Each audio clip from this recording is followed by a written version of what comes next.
সালাফের জন্য বলে থাকি, সম্মানিত দিনী ভাই বোন, আমি এভাবে বলে থাকি, জামিয়া সালাফিয়া এদেশের সর্বোচ্চ শিক্ষামানের সর্ববৃহৎ প্রতিষ্ঠান, শিরক মুক্ত প্রতিষ্ঠান জামিয়া সালাফিয়া, বিদআত মুক্ত প্রতিষ্ঠান জামিয়া সালাফিয়া, দল মুক্ত প্রতিষ্ঠান জামিয়া সালাফিয়া, হিংসা মুক্ত প্রতিষ্ঠান জামিয়া সালাফিয়া, আপনার সংগঠন মুক্ত প্রতিষ্ঠান জামিয়া সালাফিয়া, এদেশের সর্ববৃহৎ প্রতিষ্ঠান জামিয়া সালাফিয়া।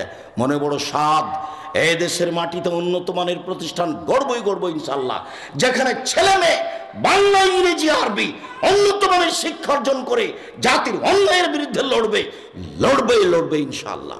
মুখে আছি, কলমে আছি, মিডিয়ায় আছি। আমি আকরামুজ্জামান বিন আব্দুস সালামের প্রতিষ্ঠানকে অনুরূপী মনে করি, যেখানে কাউকে উঠানো হয় না, যেখানে কাউকে নামানো হয় না। জি, কাউকে উঠানো লাগে না, কাউকে নামানো লাগে না। সম্মানিত দিনী ভাই বোন, জামিয়া সালাফে প্রায় ৫,০০০ ছেলে মেয়ে পড়াশোনা করে। ৫,০০০। জামিয়া সালাফে শিক্ষক শিক্ষিকা ৩০০ জন। প্রতি মাসে বেতন লাগে ৩২ লক্ষ। রমজান মাসে লাগে ৪৮ লক্ষ। কুরবানির মাসে লাগে ৪৮ লক্ষ।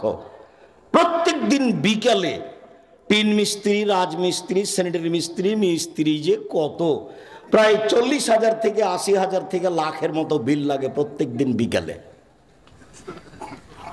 যেটা আপনার বাড়ির পাশে আছে সেইটা এখন ৫১ বিঘা জমির ওপরে।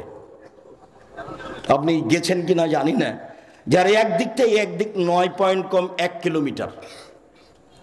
২২ বিঘা মেয়েদের জন্য, বাকি ছেলেদের জন্য। সেখানে একটা মসজিদ নির্মাণের কাজ চলছে ২০০ শতক, ২ একর জমির উপরে, যেখানে ১০,০০০ মানুষ একসাথে সালাত আদায় করতে পারবে।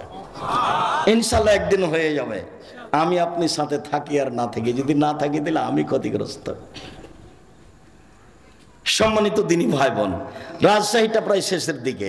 রাজশাহীতে একটা মহিলা বিশ্ববিদ্যালয় হবে, জমি রেডি, প্রায় ৭০ বিঘা জমি এক জায়গাতে রেডি। তাতে ৪০ বিঘার উপরে পুকুর আছে, ৪৫ বিঘার উপরে পুকুর আছে, বড় বড় পুকুর।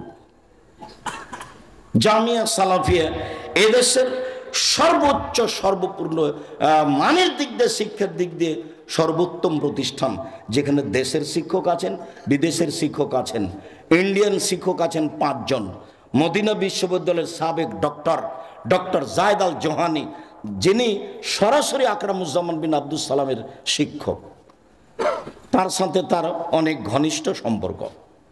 তিনি জামিয়া সালাফিয়ার চলমান শিক্ষক, সর্বদা বাচ্চাদের নিয়ে থাকেন। আর ইন্ডিয়ান শিক্ষক আছেন অনেক, দেশের যারা বড় বড় শিক্ষক তারা জামিয়া সালাফে অবস্থান করে। সম্মানিত দিনী ভাই বোন, আমি এই প্রতিষ্ঠানটিকেও অনুরূপ আপনার কাছে, আল্লাহর কাছে দেখতে চাচ্ছি, আপনারা সহযোগিতায় থাকবেন। এতে আমার কোনো সামান্যতম সংকীর্ণতা নেই। প্রতিষ্ঠানকে ভালোবাসুন, আকরামুজ্জামান বিন আব্দুস সালামকে পরামর্শ দিন। আমরা বড় থেকে বড় প্রতিষ্ঠান করতে চাই, এ কথাই ঠিক। যেখানে থাকবে না দল, যেখানে থাকবে না সংগঠন, যেখানে থাকবে না হিংসা, যেখানে থাকবে না মারামারি, যেখানে থাকবে না উঁচু করা, যেখানে থাকবে না নিচু করা। আর আমিও কোনোদিন পাতা পড়িও না। আর একজন কি বলছে, এই পাতা আমার জীবনে আমি কোনোদিন পড়ি না। আমি ফেসবুক চালাতেও পারি না, আমি দেখিও। মোবাইলে রিং হলে আমি অন করতে পারি। আর কেউ যদি গালি দিতে দিতে বন্ধ করে দেয়, আর যদি গালি না দেয়, তাহলে আমি আবার রিং দিয়ে বলি যে ভাইজান আপনার কি টাকা শেষ হয়ে গেছে, আরো মনে হয় গালি ছিল, যা লাগে আপনি মন ভরে দিয়ে নেন। আমার খুব দৃঢ়তা কাজ করে যে মানুষের হিংসা দিয়ে কোনো কিছু হবে না। মসজিদের খুতবায় অনেক দিন বলেছি, সারা পৃথিবী যদি একদিকে দাঁড়ায়, জামিয়া সালাফের একটা লুম হিলাতে পারবে না ইনশাআল্লাহ। এটা আমার দৃঢ়তা কাজ করে। কাজে আপনি দিন রাত তার বিরোধিতা করে কি করবেন? একটা লোক বলছে আমাকে যে আব্দুর রাজ্জাক সাহেব যেন এখানে প্রাচীর দিতে না পারে, ৪ শতক জমি আছে, আমাকে কিনতে হবে, যত টাকা লাগবে দিব, এটা তার বক্তব্য। সে আবার মাওলানা মানুষ, অবাক হতে হয়। তখন সে মাওলানা সাহেবের এত প্রয়োজন হচ্ছে কেন বিরোধিতা করার, আল্লাহই ভালো জানে। তো আমাদের কারো বিরোধিতা করার প্রয়োজন নাই। দেখবেন একদিন প্রাচীর হয়ে গেছে, একদিন প্রতিষ্ঠান হয়ে গেছে, হবে ইনশাআল্লাহ। আমি কোনোদিন পিছ পা দেখি না, একটার পর একটা আমার সামনে দিয়ে দাঁড়িয়ে থাকে, এটা আমি দেখতে পাই। তবে আমি কোনো কাজ বুদ্ধি দিয়ে করি না, এমনিতেই সামনে আসে হতে থাকে। আমি বলি সব সময়, তুমি আমার একটা কথা শোনো, জামিয়া সালাফিয়া কবুল করো। আর মানুষ হিসেবে যদি আমার কোনো ভুল ত্রুটি থাকে সেটা তুমি মাফ করে দাও। আমি ভুলটা করে প্রতিষ্ঠানের ক্ষতি করতে চাইনি, আমার নিজস্ব কোনো স্বার্থ নাই। আমি স্বার্থ নিয়ে এক পদক্ষেপ ফেলি না।